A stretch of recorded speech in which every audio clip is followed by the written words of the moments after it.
Ketua Umum Partai Golkar Erlangga Hartarto menyatakan mundur sebagai Ketua Umum terhitung sejak Sabtu 10 Agustus 2024. Pernyataan mundur Erlangga ini disampaikan dalam sebuah video pernyataan yang ditujukan kepada seluruh kader Partai Golkar. Usai menyatakan mundur, Erlangga juga menyinggung kedewasaan Partai Golkar yang akan menyiapkan mekanisme pengganti Ketua Umum baru sesuai ADART Golkar. Erlangga menjabat sebagai Ketua Umum Partai Golkar sejak 2017. Kemudian pada Munas Golkar di Jakarta 2019, kembali mengukuhkan Erlangga sebagai Ketua Umum Golkar untuk 2 periode.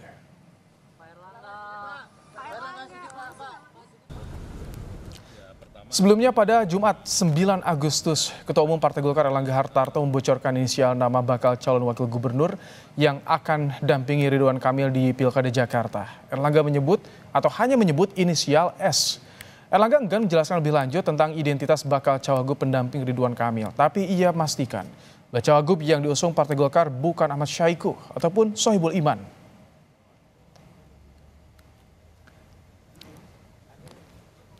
Cawa Erlangga siapa? Pak RK. Pak RK. Saya nggak maju, jadi nggak punya wagub. Cawa siapa, Pak? Sudah ada. Siapa inisialnya, Pak? Sementara inisialnya S. S. Syahiku gitu, Pak. Dari gimana, Pak? Ibu atau Pak Ibu? Inisial S. Dari internal. Tapi jawaban yang tadi none of the above. Dalam perjalanannya sebagai Menko Perekonomian, Erlangga pernah diperiksa Kejaksaan Agung sebagai saksi kasus korupsi pemberian fasilitas ekspor minyak sawit mentah pada saat terjadi kelangkaan minyak goreng sepanjang bulan Januari 2021 sampai Maret 2022. Pemeriksaan yang berlangsung pada tanggal 24 Juli 2023 itu dijalani Erlangga selama hampir 13 jam. Pemeriksaan Erlangga kala itu untuk pengembangan penanganan perkara tersangka Indra Sari Wisnuwardana yang merupakan Dirjen Perdagangan Luar Negeri Kementerian Perdagangan. Saat itu, Kejagung memandang perlu memeriksa Erlangga dalam kapasitasnya sebagai Menko Perekonomian terkait tugas dan tanggung jawabnya yang dalam mengatasi kelangkaan minyak goreng.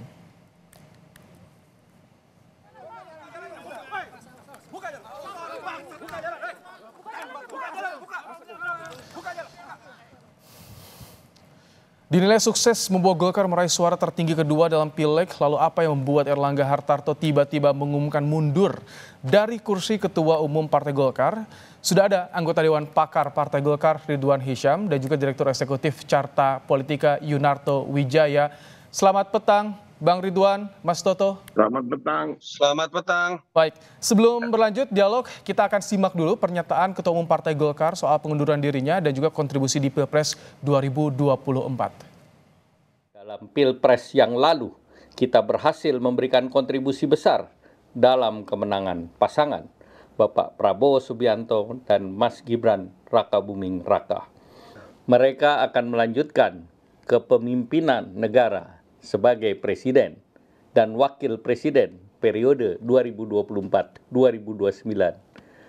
Selanjutnya, untuk mempercepat lagi langkah kita ke depan dalam memajukan seluruh bangsa Indonesia. Dan ini sedang menuju pilkada nih Bang, apalagi Jakarta kan lagi ramai-ramai juga. Ini gimana? Ya, justru untuk menjaga itu semua, ya, supaya agenda-agenda partai Golkar, agenda nasional, ya, termasuk pilkada, supaya lebih smooth, ya, lebih terjaga gitu. Maka Ketua Umum kami dengan ikhlas, dengan sukarela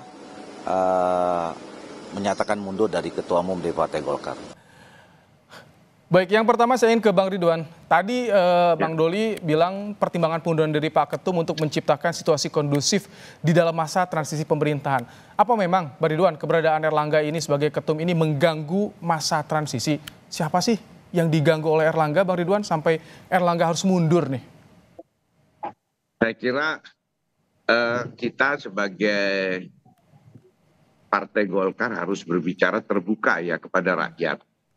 Karena Partai Golkar ini sejak reformasi itu menjadi Golkar dengan paradigma baru. Dia menjadi partai yang terbuka, partai yang demokratis, partai modern, yang dikelola secara modern.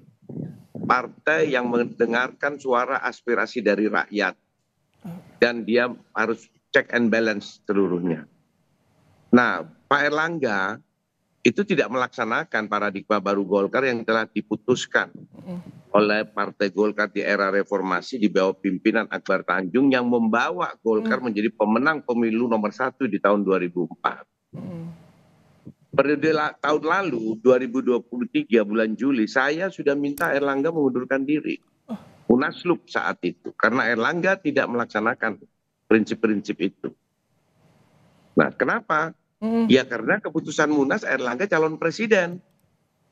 Tetapi ujuk-ujuk berubah. Bukan saya menolak Gibran, tapi harus melalui proses Munas.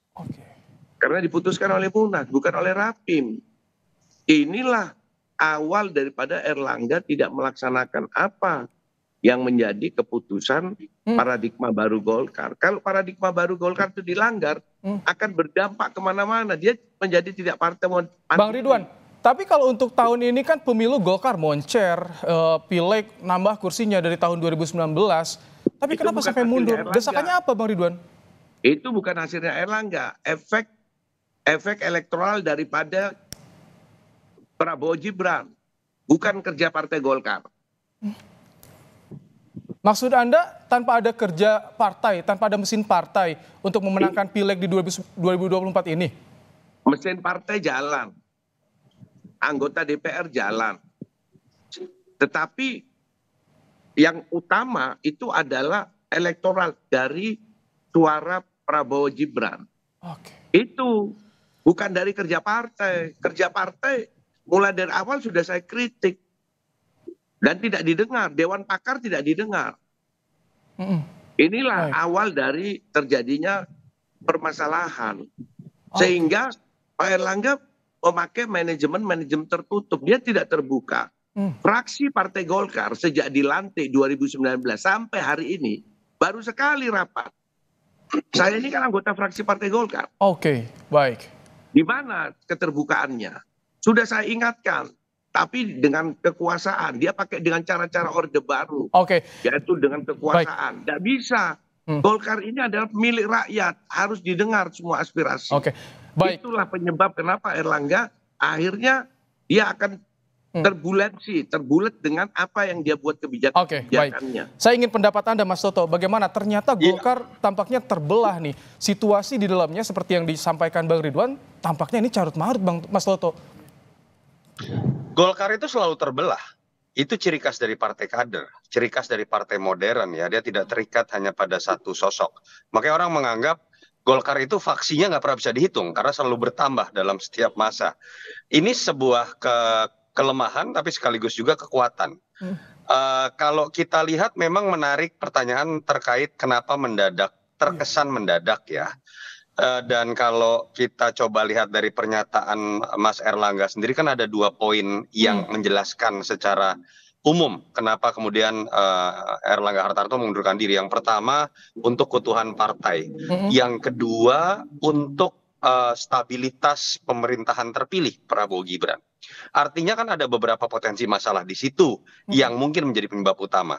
Yang pertama kalau terkait dengan keutuhan partai artinya memang selama ini ada masalah yang kemudian terpendam.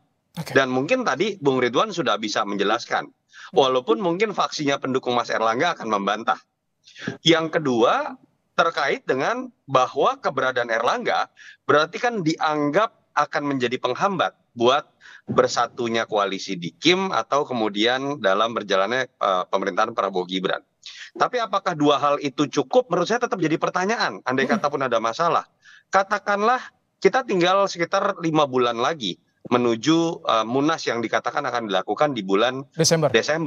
Kalau betul terjadi sebuah problem kepemimpinan di internal dan kemudian tidak adanya restu kekuasaan pemerintahan dan koalisi Prabowo Gibran terhadap Erlangga, kan notabene kita udah bisa nerka nih, Erlangga pasti kalah kok andai kata maju kembali pun dalam Munas. Kenapa tidak tunggu itu saja kan? Jadi Anda membaca, Mas Toto, sorry saya potong, Anda membaca dengan mundurnya Erlangga ini ada tekanan di luar seperti tadi? Enggak, saya belum selesai makanya Mas Ibrahim. Baik, saya pengen masuk. Kalau kemudian ada sebuah situasi pada saat Munas yang harusnya bisa menyebabkan Erlangga tidak maju kembali atau akan kalah. Lalu kenapa harus sekarang? Kan pertanyaan itu yang paling menarik kan. Biasanya dalam pola-pola seperti ini memang ada sebuah kasus yang membebani dirinya, yang notabene akan menjadi masalah partai kalau tidak dilepaskan dalam waktu cepat. Dan ini jadi menarik nih, nyambung dengan berita yang tadi dikeluarkan oleh Kompas terkait dengan pernah adanya pemeriksaan terhadap Mas Erlangga terkait dengan minyak sawit 2023. kelangkaan minyak goreng. Dan kita apakah bisa mengarah ke sana? Waktu yang akan menjawab. Tapi itu jadi menarik juga. Apabila betul dalam beberapa hari mendatang ternyata ada sebuah kasus hukum, pertanyaannya kan jadi dua cabang nih. Iya. Apakah memang karena proses penegakan hukum yang wajar? Kalau itu yang terjadi, memang langkah tepatnya Mas Erlangga mundurkan diri. Tapi kalau memang ini ada unsur politisasi hukum, karena menginginkan sebuah tujuan tertentu, misalnya memasukkan sosok tertentu nanti menggantikan Erlangga, entah atas nama restu kuasa atau apapun, itu yang berbahaya buat alam demokrasi. Karena artinya akan ada sebuah pola baru, pengambilan keputusan strategis di partai itu bisa serta-merta itu ditentukan dari atas eksternal partai, dan itu bukan hanya tentang Erlangga dan Golkar, tapi itu berbicara mengenai terhambatnya sistem kepartaian modern seperti Bang Ridwan jelaskan. Moga-moga tidak seperti itu, tapi itu dugaan ya. Baik, Bang Ridwan, kalau misalkan banyak spekulasi yang muncul, ada yang orang lain yang ingin menenggelamkan Erlangga di Golkar untuk mundur dari ketua umum, itu bagaimana menjawabnya? Karena 2 hari lalu kabarnya Anda juga menyebutkan ada 3 kelompok nih Bang Ridwan yang mendesak Munaslup. Siapa mereka? Jadi gini, ya saya jangan ditanya 3 kelompok itu siapa. Saya kira pers juga sudah tahu semuanya itu, tidak perlu saya yang menyebutkan. Ada orang dalam, ada orang luar. Cuman saya mau mengklirkan saja orang dalam, orang luar. Orang dalam, orang luar, dalam artian orang dalam itu adalah orang yang ada di dalam kepengurusan Partai Golkar. Baik itu di DPP, di Dewan Pakar, Dewan Penasehat, ormas-ormas pendiri, ormas pendukung, itu orang dalam. Di struktur. Orang luar itu kader Golkar juga, tapi dia tidak duduk di struktur. Nah, 3 kelompok itu ya ada orang dalam, ada orang luar, menurut saya begitu. Nah, tetapi tadi saya mau menanggapi Mas Yunianto. Jadi kalau dibilang dikaitkan dengan kasus hukum, Golkar pernah menghadapi masalah seperti ini. Di era Akbar Tanjung ada politisasi Bolugate. Tetapi ketua umum Partai Golkar karena memegang paradigma baru Partai Golkar, kita hadapi semuanya itu. Kita tidak terpengaruh dengan arus itu, dihadapin. Akhirnya apa? Akhirnya lepas dari kasus hukum dan kita menang nomor 1. Nah, ini tidak dilakukan oleh Pak Erlangga sejak Juli. Sudah saya ingatkan, saya datang ke kantornya Pak Erlangga, bertemu dengan Pak Erlangga 4 mata. Saya sampaikan semuanya, ini paradigma baru Partai Golkar. Anda harus maju terus. Ya, ambilnya separuh-separuh. Dia mau pegang jabatan tapi tidak mau resiko. Tidak bisa. Politik itu ada resiko. Kalau berani jadi ketua umum ya berani dengan resiko.